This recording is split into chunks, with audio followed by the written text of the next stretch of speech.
इतनी पुरानी है कि हज़रत आदम की पैदाइश से भी 2000 साल पहले, यानी इस दुनिया को बनाने से कबल, यानी 2000 साल पहले फरिश्ते बाकायदा आकर इस ज़मीन पर खाने काबा का तवाफ़ करते थे।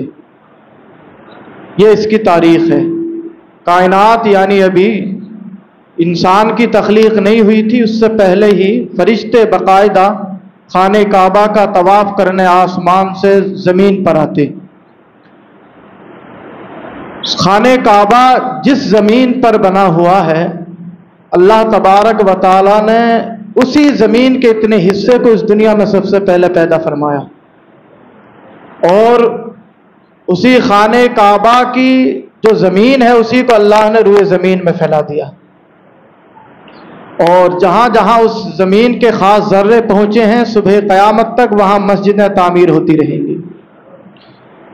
और खाने काबा के बारे में यह है कि अल्लाह तबारक व तआला ने खाने काबा की इन दीवारों के अंदर, बज़ाहिर तो ईंटें नज़र आती हैं, लेकिन अल्लाह ने वो तासीर रखी है कि सारी उम्मत के दिल जो है खाने काबा की तरफ खींचे चले जाते हैं। ये उन दीवारों का खासा है कि लोगों के दिलों को वो खींच लेती है।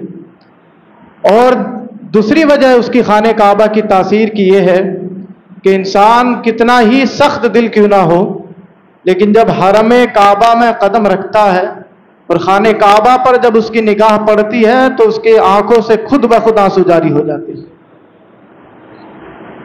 तीसरी वजह खाने काबा की खुसूसियत यह है, तीसरी, कि खाने काबा के ऊपर सुबह क़यामत तक खाने काबा की सतह यानी ऊपर से कोई परिंदा नहीं गुजर सकता। सुबह क़यामत तक साइंस इस पर चाहे तो रिसर्च कर ले कि कितने परिंदे, यानी सिर्फ खाने काबा से ऊपर, खाने काबा के ही ऊपर नहीं बल्कि अर्श आज़म तक, जहाँ तक खाने काबा की क्या है सतह है, वहाँ तक ना कोई हवाई जहाज़ गुजर सकता और ना कोई परिंदा गुजर सकता है खाने काबा की अज़मत के लिए। और खाने काबा के अंदर अल्लाह तबारक व तआला ने ये ख़ास शिफा रखी है कि दुनिया का जो भी परिंदा बीमार होता है, अगर वो खाने काबा की आबो हवा में चला जाए तो अल्लाह उसे शिफा अता फरमा देता है।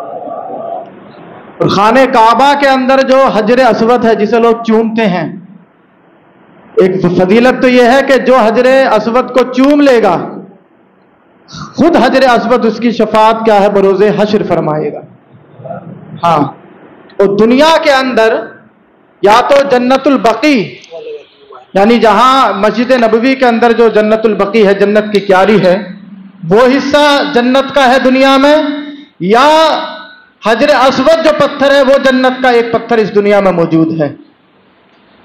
और हजर अस्वद के बारे में आया है कि हजर अस्वद के सामने से जो भी तवाफ करने वाला हाजी गुजरता है तो उसके अंदर तक के गुनाहों को हजर अस्वद अपने अंदर खींच लेता है। और जब ये जन्नत से आया था तो सफेद था, लेकिन लोगों के गुनाहों को खींचता खींचता ये स्याह पड़ गया है। तो जन्नत का ये पत्थर है, जो भी हाजी उसके सामने से गुजरता है उसके सारे गुनाहों को हजर अस्वद जो है अपने अंदर खींच लेता है। और किसी भी शहर में इतने अंबिया मदफून नहीं हैं जितनी कसरत के साथ अंबिया इकराम मक्का के अंदर क्या है मदफून हैं।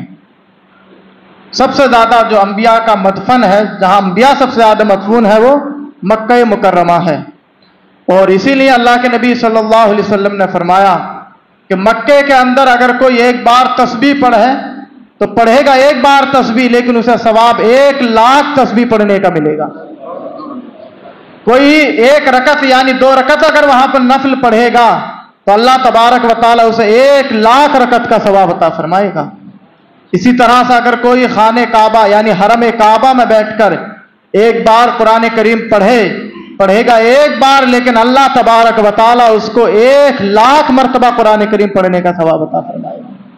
और हजरत इब्राहीम अलैहिस्सलाम ने खुद मक्के वालों के लिए दुआ की है, क्या परवरदिगार आलम वर्ज़ुक़हु मिनस समराति मन आमन मिनहुम बिल्लाहि वल यौमिल आखिर, क्या परवरदिगार आलम इस मक्के के रहने वालों को उम्दा किस्म के फलों से रिज़्क़ अता फरमा। तो ये हजरत इब्राहीम ने हजारों साल पहले दुआ की है, लेकिन आज भी जो फल मक्के के अंदर मिलता है वो किसी दूसरे शहर में नहीं मिलता है। मक्के के अंदर खेती बाड़ी नहीं होती है, लेकिन हजरत इब्राहीम ने दुआ कर दी है कि मक्के वालों को फलों से रिज़्क़ अता फरमा। तो ये मक्का शहर वो फजीलत वाला शहर बन गया है, सारी दुनिया के लोग भूखे मर सकते हैं, मक्के वाले कभी भूखे नहीं मर सकते हैं। वइज़ जअलनल बैत मसाबतल लिन्नास, ऐ परवरदिगार आलम, हजरत इब्राहीम की दुआ है कि इस मक्के मुकर्रमा को लोगों के रुजू की क्या है जगह बना दे। सारी दुनिया के लोग जो है वहां पर मक्के मुकर्रमा आते हैं और अल्लाह की बारगाह में क्या है तवाफ करते हैं। और अल्लाह के नबी सल्लल्लाहु अलैहि वसल्लम, एक रिवायत में यह भी आया है कि खाने काबा के अंदर जो हजर अस्वद नसब है वो गोया के अल्लाह तबारक व तआला का दस्ते कुदरत है, जो उसे चूम लेता है हजर अस्वद को, उसकी फजीलत और उसे वो सवाब मिलता है। चूम हजर अस्वद को रहा है, लेकिन उसे वो मकाम हासिल हो जाता है जैसे उसने अल्लाह के दस्ते अक़दस को चूम लिया।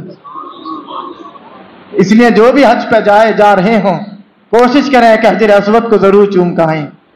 और इसलिए अभी कि हजरत उमर फारूक आजम खुद फरमाते हैं हजर अस्वद को, वजह क्या है पता, कि खाने काबा के अंदर 360 बुत थे और 360 बुतों को अल्लाह के नबी ने अपने हाथ से तोड़ा, हजरत अली से तोड़वाया। तो खाने काबा को तो पत्थरों से पाक कर दिया। तो हजरत उमर जब आए हैं हज करने के लिए, तो हजरत उमर फारूक आजम ने जब हजर अस्वद को चूमा, तो हजरत उमर फारूक आजम इरशाद फरमाते कि हजर अस्वद, तो खूब जानता है कि मैं तुझे क्यों चूम रहा हूं।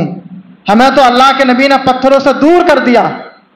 पहले पत्थरों को पूछते थे कुफ्फारे मक्का, लेकिन हजरत उमर फरमाते कि इस्लाम ने, हुजूर ने हमें तो पत्थरों से दूर कर दिया है, लेकिन तुझे क्यों हमारे इतना करीब कर दिया। हम तुझे इसलिए चूमते हैं और उमर तुझे इसलिए चूम रहा है कि तुझे मेरे मुस्तफ़ा ने चूमा है। इसलिए सुबह क़यामत तक हुजूर के लब जब उस हजर अस्वद को लग गए हैं, सुबह क़यामत तक सारी उम्मत मुस्लिमा हजर अस्वद को चूमती रहेगी।